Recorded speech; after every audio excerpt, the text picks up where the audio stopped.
In the last tutorial, we used our shape tools and the drawing tools within Corel to make these two simple logos. This time we're going to recreate an image that is a little more complicated, but using all the same tools and concepts. I have a bitmap image here of an oil rig logo of sorts. It's way too low quality to run through the power trace feature within Corel. It would be possible to print this out and then ink it and run it through the power trace, but since it's made of perfectly straight lines and rectangles, I would rather create this right in Corel using my tools. I'm just going to dive in and talk you through how I would go about recreating this in Corel so it's vector. I'm going to use my rectangle tool to make this top shape here.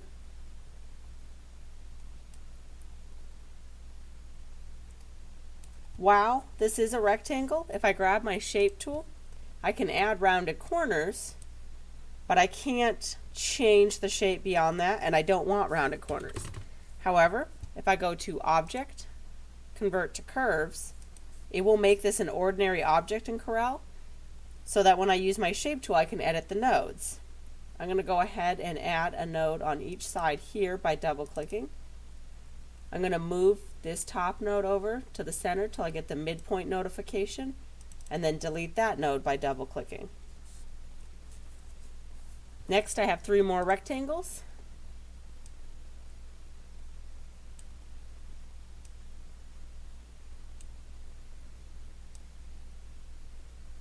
I want them all to be lined up by their bottom, so I'm going to grab all 3 and then hit the B on my for bottom on my keyboard, which will line them all up on the bottom. I'm going to use my Bezier tool to make these 2 shapes. If I hold down my control button, it will make it a perfect up and like a perfect line going up and down. So I hold down my control button while making these side lines.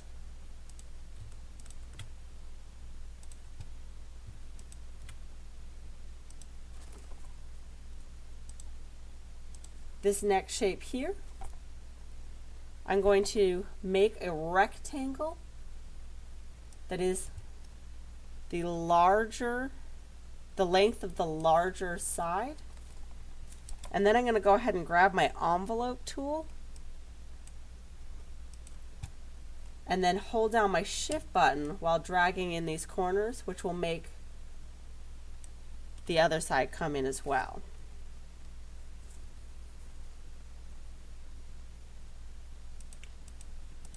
For these next shapes, I'm going to make a rectangle, and then I'm going to make an X shape that I'm going to trim out of my rectangle. So let me go ahead and grab my Bezier tool, and I'm going to go ahead and make a diagonal line across my rectangle, back to my pick tool, so I'm selected on that line. And I'm going to go ahead and double click on my outline box, and I'm going to adjust this outline up a bit, 3.5, and then I'm going to copy and paste this so I have 2 of them, and I'm going to go ahead and mirror the top one, which is going to give me this great X. Then I'm going to grab both of these lines at the same time. I have both of them selected, and I'm going to go to Object, Convert Outline to Object. That is going to make it so that it's not just a line with a thick outline, but it's actual vector, little vector rectangles. And I'm going to weld those together so that they're one shape. Now I'm going to hold down my shift button and select the rectangle and hit trim so it cuts it out. So let's delete this X. Here's my shape. Now I'm just going to copy and paste this guy for my other side here. And then I'm also going to use one for the center and just squish it in, which matches up that X as well. So I want them all to be lined up by the top again. So I'm going to hold down my control button to select them all, or my shift button to select them all, selecting this one last because I want it to line up with this top, T for top. Then I want the spacing in between them to be even. So I'm just going to go to Object, Align and Distribute, and open up my Line and Distribute sidebar. Here I can actually select this right here which is going to place equal space between my objects. Click on that and you can see it nudge that over a little bit. The next shape, make a rectangle that's the length of the longer side. Let's go ahead and use my envelope tool, holding down the shift button to pull that in again. And then I'm going to take my pick tool and hold down shift to select this top rectangle, and then hit C as in center on my keyboard, which will center this bottom shape to that top shape. Next we have these three rectangles. I'm just going to make one and copy and paste it.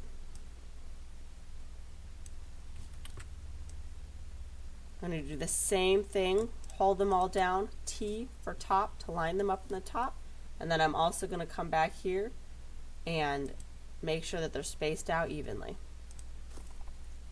Now it's time for the waves. I'm going to use a Bezier tool to create the waves. I'm going to start by adding the blue waves here, and I am just going to start clicking and laying down nodes onto my shape.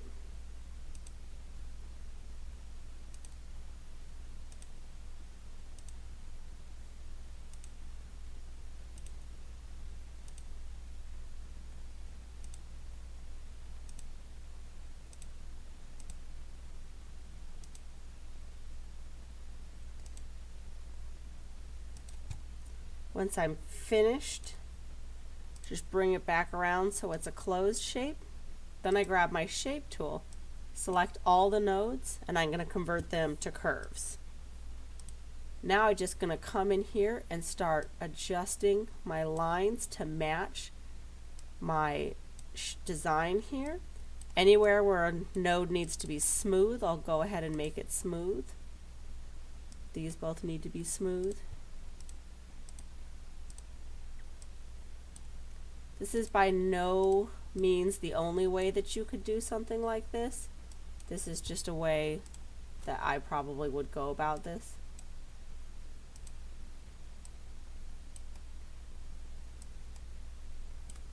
Notice also how closely zoomed into my design I am. I'm often surprised when I'm doing tech support with someone is that they'll try to be working from their design way out here, which is nearly impossible to start adjusting these nodes. So really get in nice and close where you can see it and where you can really easily grab all the different angles that you need to.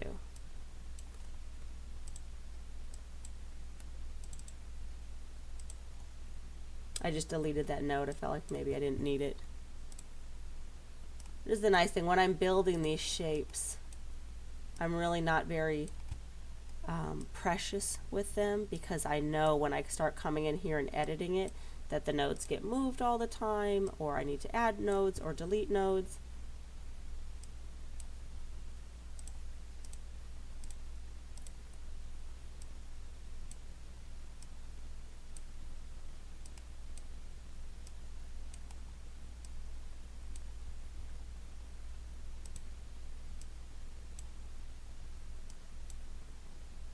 Alright, there's our blue shape, our blue waves. Let's go ahead. I am going to need a shape that I'm actually going to use to trim out of these three rectangles. I'm going to make a white wave shape. Let's start by that. I'm just going to go ahead and copy and paste my blue waves and move them over a little bit. Let me change the color on that so I know which one I'm currently working with. And now let's just come in here and edit these nodes to make them match this white wave. I'm going to start by getting rid of most of the bottom nodes, as we don't need the bottom portion of the wave.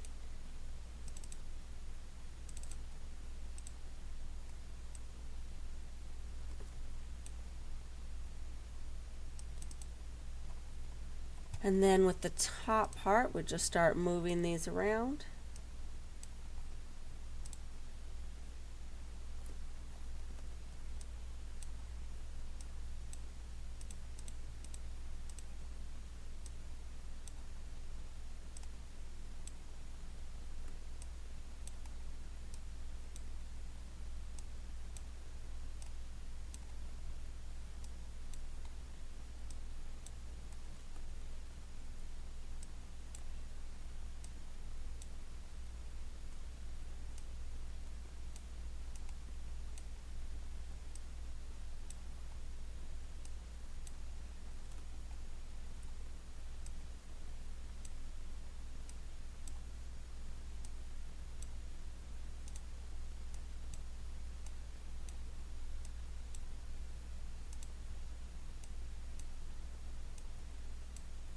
There we go.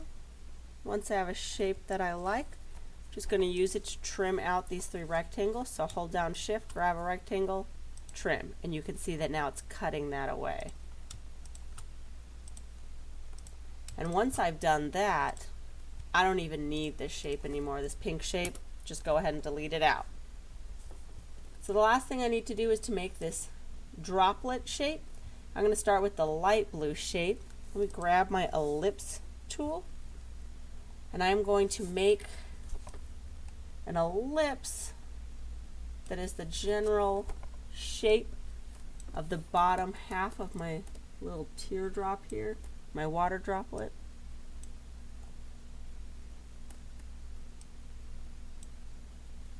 I'm going to change the color. I'm having a little bit of hard time seeing that against the darker blue.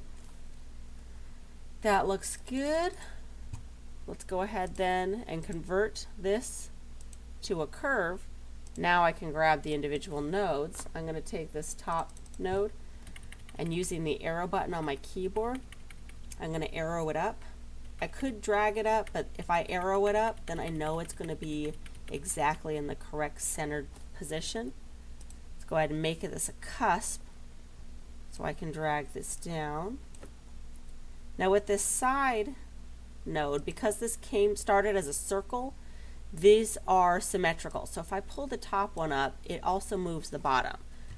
So before doing that, I'm going to go ahead and change it from the symmetrical node to just a regular smooth node.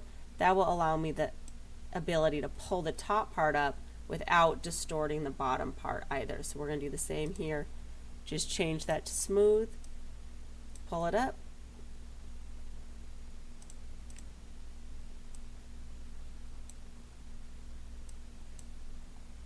Looks good.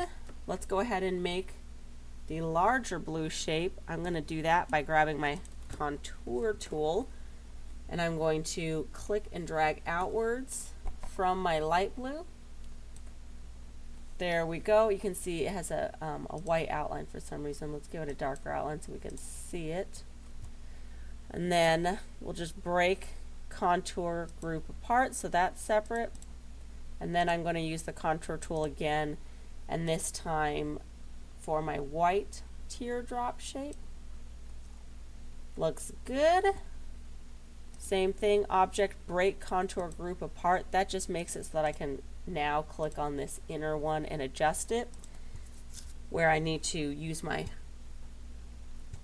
pick tool to go ahead and move this side node in.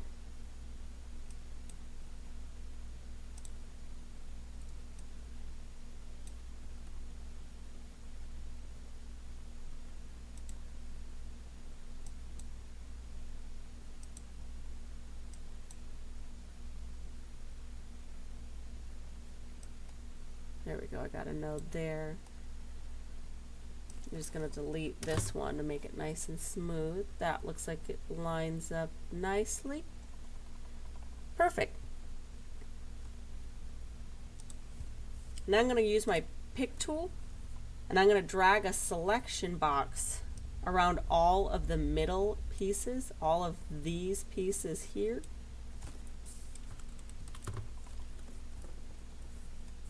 And then I'm going to weld these together so that these are all one piece now. Now I'm going to hold down my shift button and select what's going to be the white droplet, and I'm going to trim this out of it. So I don't need, I don't need any of these middle pieces now because they've been removed from the white piece. So delete that.